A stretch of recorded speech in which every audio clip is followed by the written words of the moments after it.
नमस्कार मित्रों, गजेंद्र ज्ञानधारा में आप सभी का स्वागत है। आज हम अलंकार का भाग 2 लेकर आए हैं। भाग 1 में हमने अनुप्रास अलंकार का अध्ययन किया है। आज हम यमक अलंकार का अध्ययन करेंगे।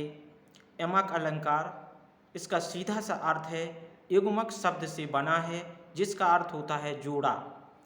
जैसे परिभाषा समझें, जब कोई एक शब्द 2 या 2 से अधिक बार आए और अर्थ प्रत्येक बार अलग अलग हो तो वहाँ पर यमक अलंकार होता है। तो इस प्रकार से हमें ये समझना है, एक शब्द 2 या 2 से अधिक बार आए लेकिन उसके अर्थ हर बार अलग अलग हों, वहाँ पर यमक अलंकार होता है। जैसे कि पहला उदाहरण हमने बहुत ही सरल लिया है, लिखा है, रूठा ना करो मेरी जान निकल जाती है। तो देखिए यहाँ पर जो मेरी जान शब्द 2 बार आया है लेकिन इन दोनों शब्दों के अर्थ अलग अलग हैं। मेरी जान का सीधा सा अर्थ यदि हम लें तो प्रेमिका के अर्थ में, और मेरी जान दूसरा जो शब्द आया है उसका अर्थ है प्राण। इस प्रकार से हम काव्य को, इस यमक अलंकार को समझ सकते हैं। हम इसके जैसा कि हम लगभग 3 उदाहरण समझाते हैं, इसी तरह से हमने काव्य में, ये तो हमने पहला उदाहरण लिया था समझने के लिए था, दूसरा उदाहरण हम काव्य की पंक्तियों से लेकर आए हैं। दूसरा उदाहरण है घनघोर घटा का घमंड घटा, यानी घनघोर जो घटा, यहाँ पर एक शब्द आया घनघोर घटा, घटा यानी घनघोर घटा का घमंड घटा। ये हमारे भूषण की शिवाजी के बारे में पंक्ति हैं। तो देखिए घनघोर घटा का घमंड घटा, एक घटा शब्द यहाँ भी आया है। एक घटा का अर्थ है बादल का छाना और दूसरी घटा का अर्थ है कम होना, इसलिए 2 बार शब्द आया है लेकिन उसके अर्थ दोनों बार अलग अलग हैं, इसलिए यहाँ पर यमक अलंकार है। नेक्स्ट आगे हम एक और उदाहरण नंबर 3 को समझते हैं। देखिए कितना अच्छा उदाहरण है। इसमें लिखा, सजना है मुझे सजना के लिए। 2 बार आया है सजना शब्द। तो एक पहला जो सजना आया है इसका सीधा सा अर्थ होता है श्रृंगार करना, वो दूसरा जो सजना आया है इस सजना का अर्थ होता है प्रियतम या प्रेमी या स्वामी या पति के लिए। तो इस प्रकार से सजना शब्द भी 2 बार आया है, वो दोनों बार इसके अर्थ अलग अलग हैं, इसलिए यहाँ पर जो अलंकार होगा वो यमक अलंकार होगा। हम उदाहरण चौथा भी समझ लेते हैं। हम अधिक से अधिक उदाहरण इसलिए दे रहे हैं ताकि सभी की समझ में आ जाए और परीक्षा में कहीं भी किसी प्रकार की कोई गलती ना हो। देखिए उदाहरण है, ऊंचे घोर मंदिर के अंदर रहने वाली, वो ऊंचे घोर मंदिर के अंदर रहाती है। देखिए ऊंचे घोर मंदिर के अंदर रहाती है। तो देखिए शिवाजी के भय से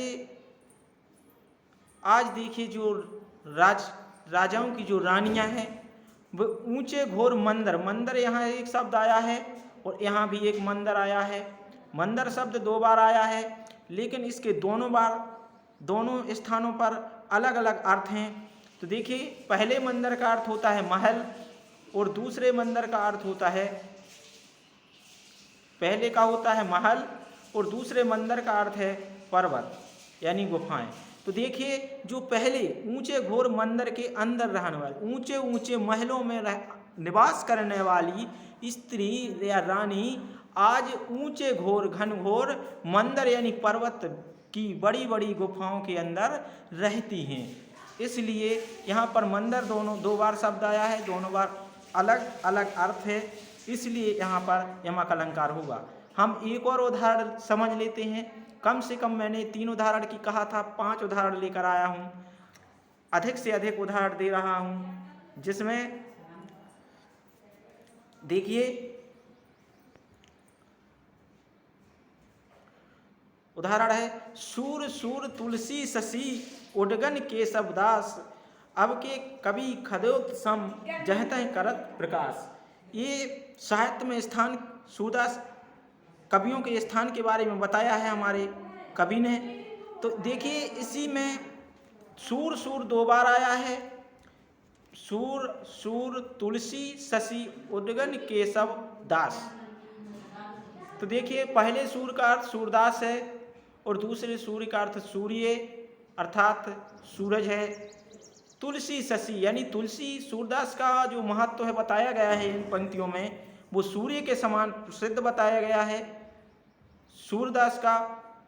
और तुलसी का महत्व चंद्र यानी शशि यानी चंद्र, उद्गन यानी होता है जुगनू के समान हमारे केशवदास का स्थान बताया गया है। तो इस प्रकार से समझ में आ गया होगा। हम अगला उदाहरण लेते हैं। देखिए कि कंदमूल भोग करे, कंदमूल भोग करे, 3 बेर खाती तो वे 3 बेर खाती हैं। कितना अच्छा उदाहरण है हमारा कवि भूषण का। शिवराज भूषण शिवावामनी और छत्रसाल दशक इनके जो 3 ग्रंथ हैं उन्हीं में से शिवराज भूषण से ये लिया गया है। तो देखिए कंदमूल भोग करें, कंदमूल भोग करे, वो 3 बेर खाती वे 3 बेर खाती हैं। तो देखिए कंदमूल भोग करे और कंदमूल भोग करे। देखिए कंदमूल 2 बार आया है, हम इसका अर्थ समझते हैं। पहले कंदमूल भोग करे यानी कंदमूल यानी तंदल आदि के भोजन व्यंजन, अनेक प्रकार के पकवान के भोजनों का भोग करती थी पहले रानी। आज कंदमूल यानी पेड़ों की जड़ का से भोग से अपना यापन जीवन यापन कर रही हैं। और 3 बेर खाती तो वे 3 बेर खाती हैं। पहले जो 3 बेर, पहले बेर का अर्थ है समय, जो पहले 3 समय भोजन करती थीं अब वे 3 बेर खाती हैं, यानी अब केवल 3 बेर यानी 3 फल, बेरी के जो फल होते हैं वह खा करके अपना गुजारा कर रही हैं। इस प्रकार से दोनों बार बेर का अलग अलग अर्थ आया है, इसलिए यमक अलंकार है। अगला उदाहरण देखिए कि गुनी गुनी सबके कहें निगुनी गुनी न होते, ओ सुनी कहो तरु अरकते अरक समान उधोते। तो देखिए यहाँ पर अरक शब्द 2 बार आया है।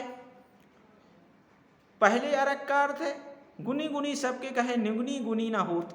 कहते हैं गुनी गुनी सबको कहे, गुणवान सबको ही कहता है, लेकिन जिसके अंदर गुण नहीं होते हैं वो गुनी नहीं कहा जा सकता। गुनी ना होत, वह गुण नहीं है, वह स्वभाव नहीं है, तो उसको हम गुणी नहीं कह सकते। सुनी कहूँ अरु तरु अरकते, कहते हैं कि उस वृक्ष से, उस पेड़ से, तरु यानी उस पेड़, अरक यानी उस आक के पेड़, अकौए के पेड़ से को भी अरक कह देते हैं। वो अरक समान उदोत, उस अरक यानी एक अरक का अर्थ सूर्य, उस सूर्य के समान चमक वह नहीं दे देता है, उससे अरक कह देते हैं। तो इस प्रकार से अरक अरक शब्द 2 बार आया है और दोनों बार उसके अर्थ अलग अलग हैं, इसलिए यहाँ पर यमक अलंकार है। हम अधिक से अधिक उदाहरण दे रहे हैं ताकि आपको अलंकारों को समझने में किसी प्रकार की समस्या ना हो आगे। और यदि हमारे ये अलंकार समझ में आ रहे हैं तो निश्चित है कि हमारे इस चैनल को सब्सक्राइब करें और वीडियो को लाइक करें और ज़्यादा से ज़्यादा शेयर करें ताकि विद्यार्थियों को इसका लाभ मिल सके। नेक्स्ट उदाहरण देखते हैं हम। देखिए कई बार ये उदाहरण आपने देखा होगा, आपकी पुस्तकों में मिल जाएगा कि कनक कनकते 100 गुनी, लिखा है कि कनक कनकते 100 गुनी मादकता अधिकाय, बा खाए बोराए जग बा पाए बोराए। तो देखिए यहाँ पर कनक कनक 2 बार आया है। पहले कनक का अर्थ जो है धतूरा और दूसरे कनक का अर्थ होता है सोना। तो इस प्रकार से बा खाए बोराए यानी एक धतूरे के खाने से व्यक्ति बोरा जाता है यानी पागल हो जाता है, और बा पाए बोराए, और दूसरे कनक का अर्थ है सोना। यदि अधिक सोना प्राप्त कर ले तब भी वह पागल हो जाता है, बोरा यानी पागल सा हो जाता है, पाए यानी पाने से। इसलिए यहाँ कनक शब्द 2 बार आया, दोनों बार उसके अर्थ अलग अलग हैं, इसलिए यहाँ पर यमक अलंकार है। देखिए कितना अच्छा उदाहरण है कि ओ मेरे दिल के चैन, चैन आए मेरे दिल को दुआ कीजिए। तो देखिए उदाहरण है, पहला चैन और दूसरा चैन। देखिए चैन 2 बार आया, ओ मेरे दिल के चैन, चैन आए मेरे दिल को दुआ कीजिए। तो देखिए पहले ओ मेरे दिल के चैन यानी नायक के लिए कहा जा रहा है, चैन आए नायक के हृदय में, ऐसे दिल को दुआ कीजिए। तो इसलिए पहले का नायक के लिए ओ मेरे दिल के चैन यानी नायक, वो चैन आए यानी हृदय में धैर्य आए। इस प्रकार से दूसरे चैन का अर्थ हृदय है, ऐसी दिल से दुआ कीजिए। इस प्रकार से दोनों चैन का अर्थ अलग अलग है, इसलिए यहाँ पर यमक अलंकार है। हम और उदाहरण समझ लेते हैं, ज़्यादा से ज़्यादा उदाहरण समझें ताकि हमें इस अलंकार में किसी प्रकार की फिर गलती ना हो। यमक अलंकार को आज हम इसकी धज्जियाँ उड़ा रहे हैं। तो देखिए, तुम्हारी नौकरी के लिए कह रखा था सालों से, 2 बार आया। तो देखिए यहाँ जो 2 बार आया है, तो इसमें पहले सालों से और सालों से, दूसरे पहले सालों वाले का अर्थ है जीजा वाला साला, और दूसरे का है सालों से यानी वर्ष से। इस प्रकार से समझ में आया होगा, दोनों का अर्थ अलग अलग है। नेक्स्ट उदाहरण भी हम देख लेते हैं। तो देखिए, आने वाले वक्त में दुर्लभ होगी यार, कर लो बुक एडवांस में मेरी हिंदी की बुक 2-4। तो देखिए कितना अच्छा उदाहरण है। एक बुक आया है, वो 2 बार आया है। देखिए बुक शब्द, लेकिन दोनों बार उसके अर्थ अलग अलग हैं, इसलिए यहाँ पर यमक अलंकार होगा। पहले बुक का अर्थ रिजर्व और दूसरी बुक का अर्थ होता है पुस्तक। इस प्रकार से इनके दोनों बार अर्थ अलग अलग हैं, इसलिए यहाँ पर यमक अलंकार है।